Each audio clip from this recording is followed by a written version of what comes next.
बिस्मिल्लाहिर्रहमानिर्रहीम। आज हम शुरू कर रहे हैं क्लास 7 सब्जेक्ट इंग्लिश। तो पोएम जो हमने रीड की थी अबू बिन आदम, पोएम नंबर 3, उसका क्वेश्चन का सिलसिला आज हम शुरू कर रहे हैं। Question answer.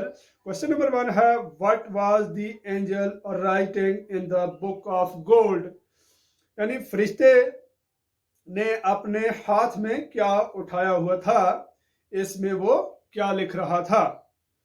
तो ही वाज यानी वो इसमें इन लोगों के नाम लिख रहा था जो खुदा से प्यार करते थे, यानी वो लोग जो खुदा से प्यार करते थे उन लोगों के नाम लिख रहा था। He was writing in the names in it he was writing in it the names of those who loved the Lord. तो क्वेश्चन नंबर 2 है, what did Abu ask the angel, यानी अबू ने फरिश्ते से क्या पूछा। अबू ने फरिश्ते से क्या पूछा, तो उसने यानी फरिश्ते से पूछा कि उसका नाम और उन लोगों में था, उसका नाम उन लोगों में था जो खुदा से प्यार करते थे यानी क्या, उसका नाम उन लोगों में था जो खुदा के से प्यार करते थे।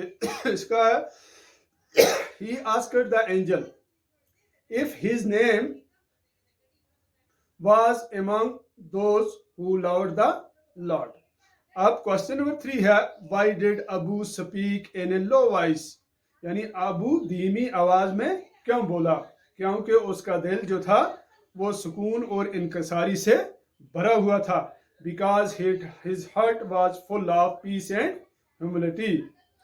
तो क्वेश्चन नंबर 4 है, What do you understand by a great awakening light, यानी जगा देने वाली तेज रोशनी से आप क्या समझते हैं। इसका मतलब है, यानी इसका मतलब यह है कि फरिश्ता इतनी तेज रोशनी से घिरा हुआ था कि अबू चूक कर नींद से जाग उठा। It means that the angel was surrounded by, यानी surrounded with such bright light that Abu woke up with a start from his sleep. तो इस तरह ये था क्वेश्चन आंसर का सिलसिला।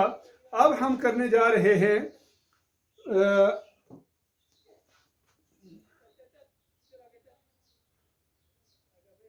इसका लैंग्वेज वर्क। तो पहला है ए पार्ट, राइट ट्रू और false against each sentences in the space provided, यानी सही गलत लिखना है जो जगह खाली दी गई है। If the statement is false, अगर स्टेटमेंट गलत है तो राइट द करेक्ट आंसर, सही जवाब लिखो against the space provided, and if it is true put a cross against the space, यानी अगर सही है राइट द करेक्ट आंसर, सही जवाब लिखना है अगेंस्ट द स्पेस प्रोवाइडेड, जो स्पेस दी गई है, and if it is true, अगर ये सही है तो put a cross against the space, तो उसमें एक क्रॉस लगाओ। तो पहला है, the room of Abou Ben Adhem is made beautiful by sunlight, यानी उसका कमरा जो था वो कहता है कि वो सूरज की रोशनी से खूबसूरत हो गया। लेकिन वो रात का समय था, रात को सूरज की रोशनी नहीं थी, रात को किसकी रोशनी थी, चांद की रोशनी, लिहाजा ये फॉल्स है। हम लिखेंगे इसको, it is made beautiful by moonlight, यानी चांद की रोशनी से ये खूबसूरत बना हुआ था। The room of Abou is compared with the blooming rose, तो रूम जो था यानी कमरा जो था उसको किससे कंपेयर किया गया था, ब्लूमिंग रोज, लेकिन उसको लिली यानी ब्लूमिंग लिली के साथ कंपेयर किया गया था, ये भी फॉल्स है। It is compared with the blooming lily, इसमें हम लिखेंगे। तो तीसरा है, the angel wrote the names of those who the Lord loved the most, यानी एंजल ने वो नाम लिखे जो यानी लॉर्ड को पसंद करते थे, प्यार करते थे बहुत ज्यादा। लेकिन ये गलत है। The angel wrote the names of those who loved the Lord, उनके नाम लिखे जिनको लॉर्ड जो था वो पसंद करता था। The name of Abu appeared at the bottom, तो अबू का नाम जो नजर आया वो किस पर? बॉटम पर। लेकिन उसका नाम बॉटम पर नहीं, it appeared at the top, वो टॉप पर नजर आया। तो इसी तरह पांचवा है, Abou Ben Adhem was sleeping when the angel came to his room. हाँ, वो यानी सो रहा था जब फरिश्ता जो है वो उसके कमरे में आया, ये ट्रू है। अब pick out the abstract nouns using in the poem.